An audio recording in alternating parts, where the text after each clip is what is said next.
Beetroot வந்து நம்மளுக்கு ready ஆயிடுச்சுப்பா. இப்போ உப்பு எல்லாமே கரெக்டாக இருக்குது, உரப்பு எல்லாமே.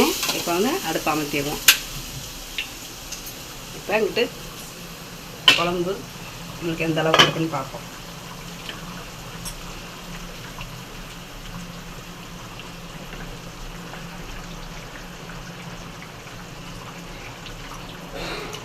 குழம்புல உப்பு உரப்பு எல்லாமே கரெக்டாக இருக்குப்பா.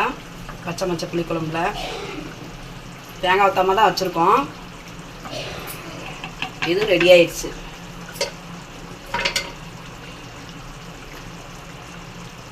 இப்போ அடுப்பு அமர்த்திடுவோம். நம்ம வந்து எந்த அளவுக்கு வதங்கிட்டுன்னு பார்க்கணும்.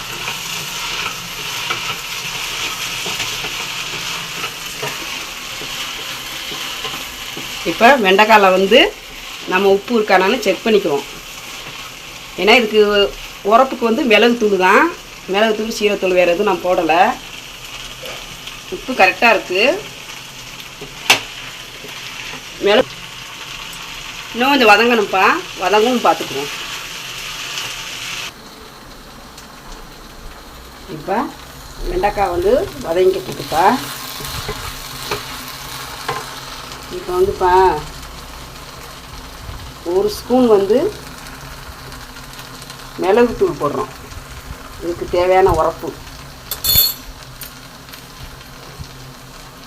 ஒரு ஸ்பூன் வந்து ஜீரகப்பொடி போடுறோம். இதுக்கு தேவையானது.